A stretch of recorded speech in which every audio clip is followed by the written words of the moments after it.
Hello everyone and welcome back to my true crime channel. Today I want to discuss my thoughts and feelings on whether Summer Wells's swing has got anything to do or any relevance in her disappearance.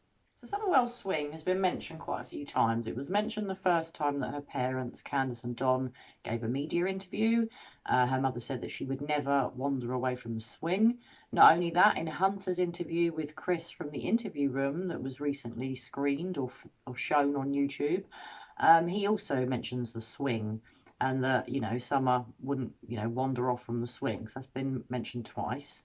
When Chris did part 2 of his interview with Candus, the swing is looked at and you can kind of see that it's not right by the woods, although it's not far away from the woods. But what I'm wondering is, what is the relevance of the swing and why does this swing keep coming up in these conversations time and time again? So when I first heard the first interview that Candus and Don ever gave, and I just found out about this case of missing Summer Wells, when I heard the swing be mentioned, I did wonder then whether it held any relevance in Summer's disappearance. Now, obviously, I could be wrong, and I'm not certain on it, but it does seem that there is another theory now, in my mind and my opinion, that Summer could have had an accident on the swing, perhaps fell off and banged her head, or could it be that she swung so high that she came off and whacked into a tree? Now, obviously, I could be wrong, but I have seen this theory being bandied around. I have been thinking this theory for a number of weeks myself now, and now that I've heard the swing be mentioned yet again by Candus, mentioned by Hunter himself, and by Candus in the very first interview, I'm starting to wonder, does this swing have any relevance? Now, it may not. It may just be Summer's favourite spot in the grounds of her home to play. I loved swinging on a swing as a kid, as I'm sure you all did.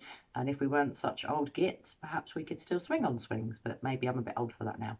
But anyway, I do wonder if it holds any relevance. Obviously, I can't be certain on that, but I just wanted to band it out there that perhaps there is, a possibility that Summer could have had an accident on that swing. Now, it's not necessarily a definite, obviously it's just a theory. It was mentioned that Cavalier dogs have been out and obviously they haven't smelt the scent of a deceased or a decomposing body. Not only that, they've had all sorts of different sniffer dogs out, ones that are trained to smell death, ones that are trained to smell, I would imagine, alive humans and all sorts of different things. These sort of dogs can do so many amazing things, but the fact that no trace of Summer's been found around that family home other than maybe in this dog trail or at the end of the road leads you to believe perhaps it wasn't an accident on the swing. But could it have been that she had an accident on the swing and wasn't dead initially? So obviously, guys, like I said, it's just a theory that I'm coming up with, and there are so many theories in Summer's disappearance. It's just yet another one. But this swing gets mentioned too many times for my liking, and it's not like other things that Summer did other than maybe playing with toys have been mentioned repeatedly. So it does seem a bit strange, doesn't sit well with me. But what do you think? Have you often wondered about this swing? Have you noticed that the swing is mentioned in more than one interview by the parents? Did you note that Hunter brought up the swing? And obviously I noted that when Chris did the second part of the interview with Candus, he makes quite a big point of looking at the swing, mentioning the TikTok videos of Summer swinging on the swing. Is there any relevance to this swing?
Please share your thoughts with me, guys. I love reading your comments and I will get back to you when I can, but keep discussing this case with each other and let me know and let everybody else in the comment section know, what do you think about the swing? Do you think it holds a relevance, or do you just think it's a red herring like a lot of other things in this case? So I have seen today that Chris from the interview room has been very busy and has spoken with Don on the telephone. Now, I don't think we get to hear Don's voice, but he does tell us what was said, and I will be looking into listening to that in full later on. I haven't had a chance yet. I believe it went up in the middle of the night here in England, so I was asleep in bed, soundly sleeping, thankfully. But yeah, I'm aware of it and I am going to be listening to it, and if there's anything that I can glean from it that I think is of interest or perhaps a red flag, I will of course do a video and update you guys. So as I said, please share your thoughts on the swing. Do you think it holds any relevance? Do you think there could have been an accident on that swing that was covered up, or do you just think the swing's got nothing to do with it? Share your thoughts, pop them below and let me know. Well, I have a few other videos about summer that are coming out. I have given my general analysis of part 2 of Candus's interview. I do have a statement analysis out of a phone interview that Don gave on the 12th of July. I'm going to be putting that video out in the next couple of days. And there's a couple of other subjects of interest from Candus's interview at the house that I'll be putting into 2 separate videos. So I just want to say I will be covering another case in the future. I do have a couple in the bank that I want to be looking into, but for now, at least for the next few days, I will be doing more videos on summer. So sorry to everyone that wants to see another case from me. I have had some great suggestions from you guys recently, so please keep giving me your suggestions in the comments. I am aware of 2 missing boys in America that went missing from their backyard under very weird circumstances. I am already looking into that case and I will be doing a video about it soon. There are a couple of UK cases or British cases that I want to be covering as well, but because this Summer Wells case is so fast moving and so weird, I have become a bit obsessed, and that's why I've been doing so many videos on it. I wanted to share my thoughts with you. I've loved you sharing your thoughts with me, but I do promise that in the next week or 2, I will cover a different case. Well, anyway, guys, as always, I hope you're all well. I hope you're having a fantastic day wherever you are in the world, and I will be back very soon with another true crime video. Bye for now.